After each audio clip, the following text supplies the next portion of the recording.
audio. All right, that looks good.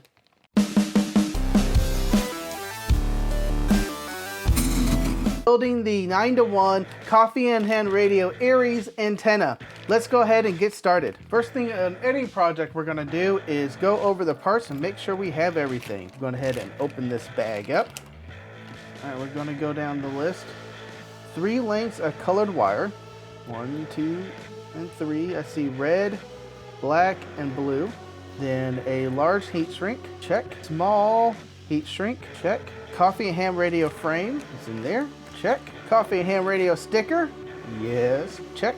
Velcro strap in the bag, check. Screws and nuts, 2 pairs. Screws and nuts, 2 pair, correct. 4 locking ring lug nuts, 1, 2, 3, 4. BNC connector, toroid, and 6 zip ties, 2, 4, 6, perfect. Ha ha! We got everything. The first thing we're gonna need to do here is remove all the wire so we can work with the base of the antenna and solder things to it. I like this wire. Off the bat, it's flexible, high vis orange. That means still everyone's gonna be walking into it. I think Ham Radio Dude sent me this. Thank you, man. You are awesome as always. Also, the kit comes with this packing list and a link to download the instructions. I went ahead and already printed them out for my convenience. And as I'm doing this, they'll be popping up on the screen. But let's go ahead and get to building. First page, done. Moving on. Okay, we are going to place the screw through the hole there. Yep. Ooh, that's tight. Supposed to be there? Hardly get it through. That's tight. Wow, wow, wow, wow. I love this Fix-It kit, man. It has every screwdriver that you're ever gonna need, period. And it has this fancy additional torque that you can put in there. There we go. And turn. Once you get started, it's not that hard. There we go. Screw number 1. The second screw goes down here. All right, and now we're going to install the BNC. We got the BNC through here. And a quick look at the instructions here. I'm trying to figure out what side of the BNC connector or this plastic piece to put this, the grounding part of the BNC connector. And it looks like it's on the right side of what they call the shroud piece right here. So it's going to go on here. And there we go. And then we're going to get the locking part and the screw. All right, let's set that to the side for a second, and we're going to start winding the toroid. All right, I am going to straighten these wires out.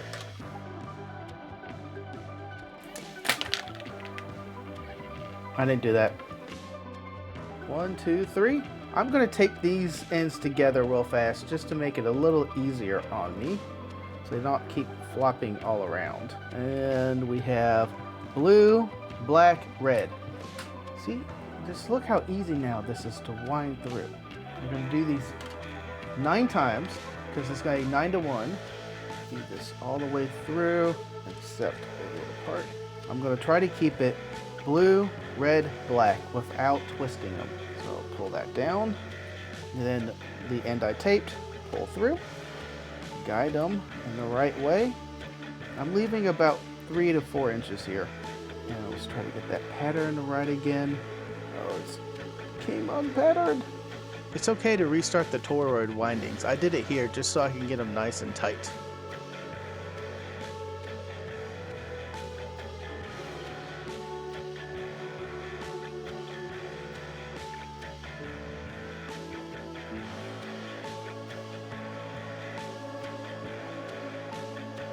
And every time it comes up and over the top is 1 loop. So 1, 2, and I'm working on my 3rd.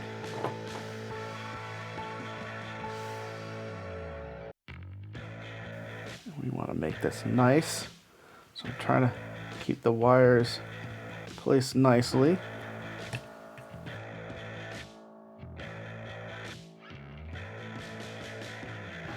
One, two, three, four, 5. 5 is about the halfway point, so I need to pull these together some.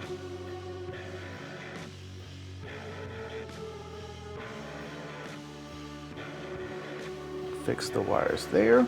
Pull straight. Ooh, that was much easier. We have 1, 2, 3, 4, 5, 6, 7. 2 more. Oh yeah. 8. Last one. 9. There she is. Just trying to give some extra space to some of these and move these over a bit. I think that's all she wrote. 1, 2, 3, 4, 5, 6, 7, 8, 9. Yes! Alright, that page, done. I stopped the video. Let me tell you why. I was getting confused from the diagram instructions and the instructions given inside the pages here. And I called Chuck, and let me tell you what we discussed. In the diagram, we have the wraps that are lower, like lower on the toroid and the upper on the toroid, which that's what I thought that the pages were talking about in the next page here. It says upper and lower. That's not what they're talking about. They're talking the upper and lower in the diagram. So up here, with the wires coming underneath the toroid, that is the upper end they're talking about in their instructions. And the wires coming over the toroid where we started, that is the lower end, which the instructions are referring to. So that being said, I am going to go ahead, zip tie this in first so that this is held down while I'm messing with all the other wires. This big hole in the back is where the zip tie is going to be ran through, and then this smaller hole on the side is where the zip ties are going to come back from. Boom, and then get it zipped between the wraps. There we go.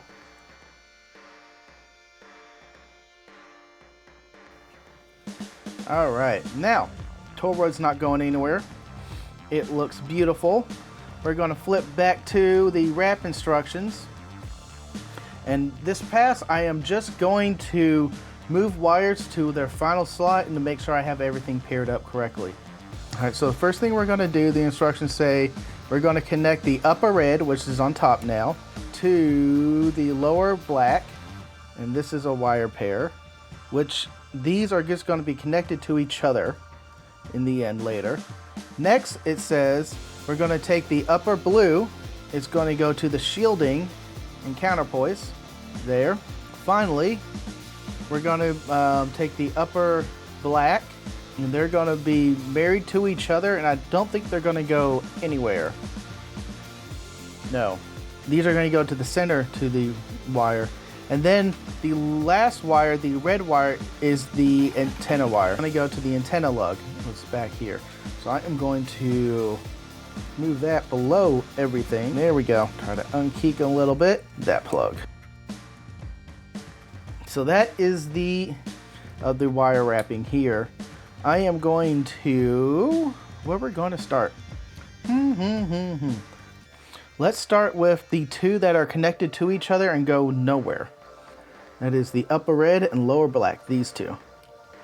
I wonder how short I can get them.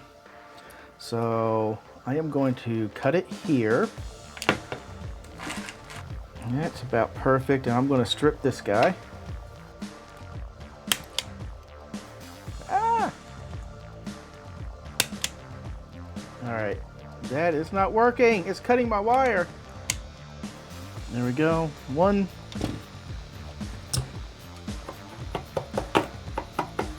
I like trimming when I decide to trim, not when the stripper decides to cut the wire for me. We're going to start out by tinning the soldering iron first. That looks beautiful.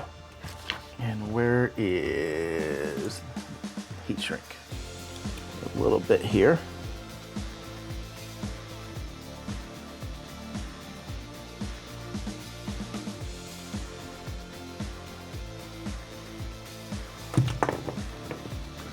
Cool for a second. I'm going to then push this back on there and do another pass at the soldering iron to make sure that these are firmly connected.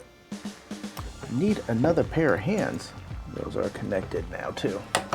All right, Pretty bad soldering job, but it gets the job done. And we're going to hit that later with a heat gun, and that is going to protect the wire.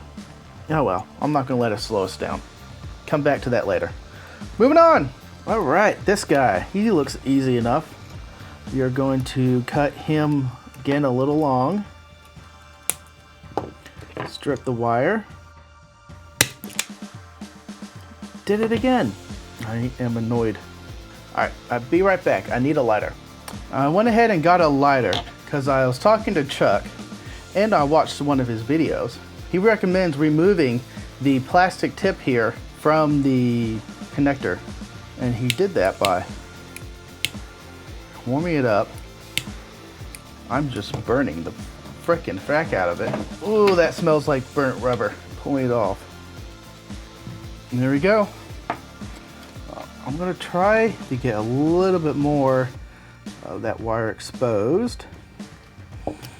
Always crimp before you solder. Never solder before you crimp. If you crimp after you solder, that's when you're gonna get breaks in your solder, and it's not gonna be good. And I think these ring gauge connectors are a little bit too large, so I'm just gonna cram a lot of solder in there and call it a day. So that's holding on just a little. And next, we're gonna heat it all up and throw a lot of solder in there. And a quick continuity test. Yeah, perfect. All right, we're gonna take that, put it into that lug, and screw that down there. Just gonna put that finger tight so it can't go anywhere. Yay! All right, next one. Next one's going to be the ground and counterpoise. The interesting part about the ground and counterpoise is that it's going to need to attach to, where's my pointy thing, the grounding part of the BNC connector and the counterpoise lug right here. So what I was talking to Chuck about this is, I think the best plan of action is to strip the majority of this wire, then we're going to run it through the grounding attachment to the BNC connector and then to the counterpoise. I'm going to strip a lot of this wire so I can get it to go through those sections. So Frank is about to make a mistake here. I used the wrong wire. I used the lower blue wire to the grounding part of the BNC and to the counterpoise. That is wrong. It's supposed to be the upper blue wire. So what we're going to go ahead and skip me doing this wrong and right to me discovering the mistake and see how I correct it. Let's go. We're going to do the time warp again. No copyright, please. Uh-oh. I did that wrong. Uh-oh. I did the lower blue to the counterpoise. Ah, I got messed up by the diagram. Upper blue, this guy, is supposed to go there and there. No! The lower blue, upper black, is supposed to go to the counterpoise. I can save this. I can save this. But I might need a new hole there. Oh no, oh no. There we go. Set that to the side. This is supposed to go down there. I thought I checked this. Kind of out of frustration here, I'm going to go ahead and skip to the center pin of the BNC connector with the upper black, lower blue. These two are supposed to connect together and go to the center counterpoise. I don't know how I'm going to get that in there now. How did Chuck do it? Maybe it wasn't a good idea to put these on first. It was kind of nice. I need to get these in there with a massive thing of solder. Give this a turn. I'm turning this so that the connector on the BNC has a little lip that you can solder to, and I'm turning this around so that lip is pointing up so I can push against it with the wires. Now bring this back here. These two are gonna go there. Get one on, then I'll get the other on. Get this guy on perfectly. Does take a while to heat up that center pin though. It's copper. That means it's gonna wick that heat away.